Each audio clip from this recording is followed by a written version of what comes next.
Hi guys, Bill here. Well, as you know, in my last video I told you how CIGNA health insurance had denied my claim. Well, 3.5 hours after I put up my video, they contacted me directly via Twitter and apologized for it being so hard, so they had me submit my information again. I'm hopeful that it does something. We'll see. Well, this video is about the full story behind my stroke. I thought I had already told the whole story, but I didn't.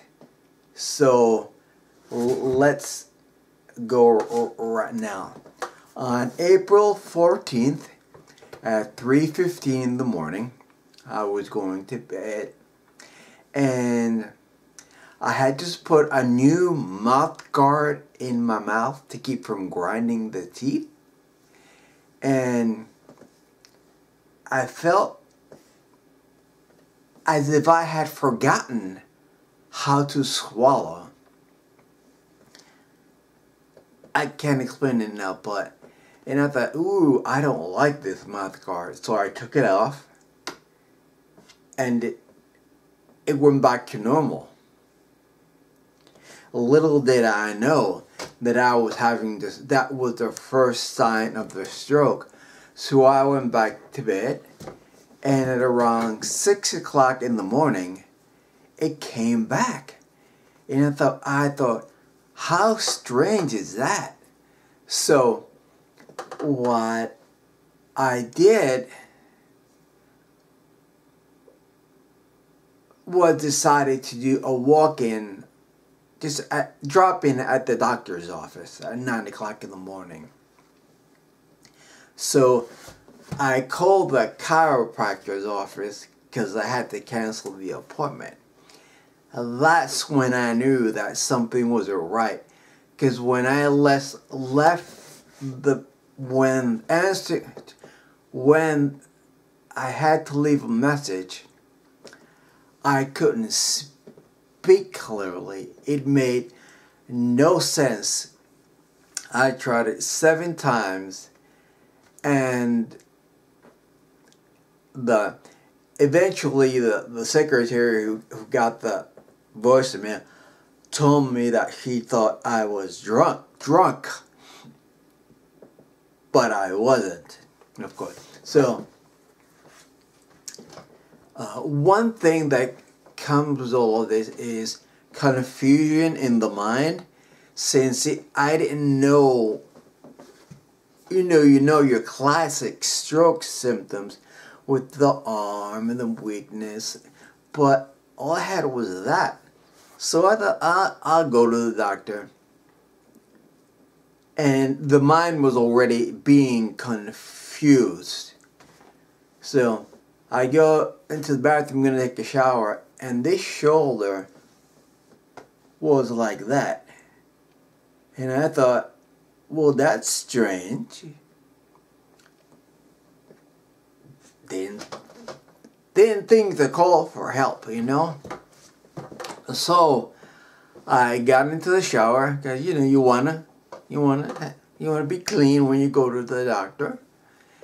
And I have one of those clawfoot tubs, and you climb in, but I stepped out with my left foot, and I couldn't raise the right foot to get out. So I thought, what am I gonna do? I'm stuck. So I fell to the floor, to be able to get out. And then I got dressed and I headed out the door to the doctor's office at 8:30. because I still had no idea what was wrong. I knew something was wrong, but not what was wrong. So I started to walk, and I was fine when I was walking. It deteriorated quickly, though. And what happened is, as I started to walk towards the doctor's office, on my right side, I got what's called right side neglect, which is your brain doesn't respond to what it sees on this side, because it was my left brain that had the stroke. So I'm walking down the street, and I was bumping into every tree, every lamppost, and I'm going, what is going on? I see it there, but I still run into it, which, you know, is not normal. So as I'm walking only about 5 or 6 blocks, I started stepping off the sidewalk onto the street. So I will get back up the sidewalk and wind up in the street again and bumping into trees and everything. So I was walking down the street at an angle like this, you know, just, and to keep from, and I still didn't realize what was going on. So once I got close to the doctor's office, I decided, well, I don't know, this is strange. And I thought, could I be having a stroke? But I didn't think I was. Had I thought I was, I would have called 911. But, so I said, forget the doctor. I'll walk over to the emergency room. You know. How I managed in morning, morning traffic. First of all, that I made it through 2 very busy intersections. And I'm lucky I didn't fall in the middle of the street. And so I'm walking, and then I knew that something was wrong, but not what. So I started, as my right side started getting weaker, you know, as the brain cells were dying, my right side started getting weaker. So I'm walking down the street, and to see me, you would have said I was completely drunk out of my mind. And you know, and so the hospital was another few blocks away, and I'm walking and falling off the street and hitting every tree, and the right side, I started walking like this, you know, like it was getting weak, and I was trying to rush to get to the hospital before I fell. And I thought, oh my gosh, these people probably think I'm drunk, but I'm not. So I got, you know, people were looking at me as I was walking, because, you know, at 8:30 in the morning, it's unusual to see somebody that's drunk. And right, okay, so I made it 1 block from the hospital, and my whole right side just collapsed. And I fell on my right side, which is what caused all of the shoulder problem that I had surgery for. I fell onto a rose bush. My hand got all scraped up and everything, and I tried to get up, but I couldn't. So I was just there on the floor on my side, and I hear somebody say, "Are you all right?" There was one guy who had been watching me staggering down the street. So I said to him, "I think I'm having a stroke." But the way it came out, "Well, I think I had a stroke." I understood me, but he didn't. And the owner of the poor rose bush that I took out came out and said, "Do you need help?" And I said, "Yes." But he understood when I said I was having the stroke, and he called up 911, and it seems like the ambulance was there in an instant.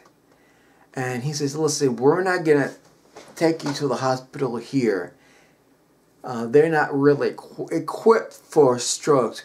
We're gonna take you to the next town over." So they took me over and to the emergency room, and it's a big blur.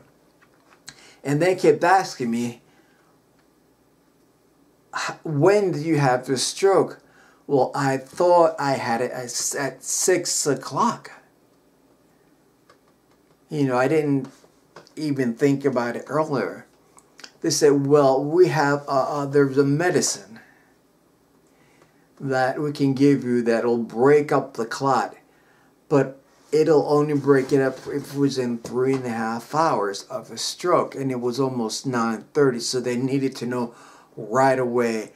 Nobody had arrived at the hospital yet. My friends hadn't gotten there yet, and I needed to make a decision on my own. I was terrified because the medicine that removes the clot can also kill you. And it's like, well, do I let the stroke get me? Do I let this medicine get me? I said, okay. I had to sign a release form. And they gave me that. And for a while, it looked good. I was able to raise both my hands up high, and it seemed good. But then as they kept progressing, it got worse and worse and worse. And my friends, once again, it seemed like they were there instantly. But I know that they weren't, but but they were. So just time makes no. I lost time. I lost an entire day. I thought my stroke had, actually 2 days. I thought my stroke had been on the 16th, but it was on the 14th. And when I got there, they had to do all these exams, brains, and I had so many wires and things hooked up to me and everything. And by then, I was just pretty much a mess. And I remember telling a friend that, hi Gary, that I had told him I was afraid of falling asleep because I didn't think I would wake up. So he said, then just go to sleep. We're going to be here for you. And, you know, so that was good. The people that were there in the intensive care unit, where I got to thank the Matt and Jimbo and Gary and Marlis and Leslie and KP and Jack and Harper. They were there for me. I thought I was hallucinating a lot of times, but I was in the intensive care unit for 4 days, and I overheard them talking about nursing facility for me, and I thought, oh my gosh, they're gonna put me in a nursing home. But they were talking about there were intensive care units, a hospital, and I would get acute care. So I was in it ICU for 4 days, and the bill for that was $113,000 for 4. But insurance paid that, so that's pretty good. And then after that, I was transferred to the acute care, where I had to be, and they taught me how to put my life, whatever, back together again. It's intense therapy. They show you how to eat, how to swallow, and stuff like I couldn't even go to the bathroom by myself. So I got over any shyness I had about it. So if I had to have somebody bathe me, you know what that's like, having somebody bathe you? But it needed to be done. So they showed me how to properly eat and chew and swallow. And first the food was kind of mushy, because I couldn't eat things. Like when I got there, they gave me spaghetti. It's like, what am I gonna do with that? I couldn't cut it, and so they gave me mushy stuff until I was good enough to eat the regular food. But when I would be in the cafeteria, because there's a cafeteria for the patients. Well, when I ate, I had a big, everybody had big bibs, huge. They tied back, because everybody just wanted their food. And I was like this, eating like this, eating like that. And that's so you know who the real friends are, that show up at the hospital, knowing it's not going to be a pretty sight, but yet still show up. So I learned how to get dressed, eventually how to brush my teeth and everything. It's strange. I think about my therapist every time I get dressed. I do things exactly like she taught me. I put clothes on the right side first, and then get it on the left side. And so it's an experience. I wanted to go home so bad, but there was no way I could have survived. I mean, compared to everybody else that was there, I'm still doing good. Even with my loopy brain and the big mess that's in here right now. And even though I walk funny, I'll walk funny. And every day is different. Like, the hand here is all curled, but all this morning it was all like this, tight, and then as the day got along, it curled up. My arm, I need to stretch it, and it hurts to stretch, but I have to do that. But anyway, what I want to say is that really, you have a short window when you have a stroke to stop the damage that it's doing, and they can still reverse it. It depends now on what kind of stroke it is, because if mine was a clot, but if you could have a worse where an artery can burst inside your brain. That's why it's so important to get to the hospital. You know, I'll never be able to pay off what's left of the hospital bills. That's the fact. Like I said, even with insurance, I'll never be able to pay it off. But would you rather be dead? So that's it. I just wanted to tell the full story of what happened to me.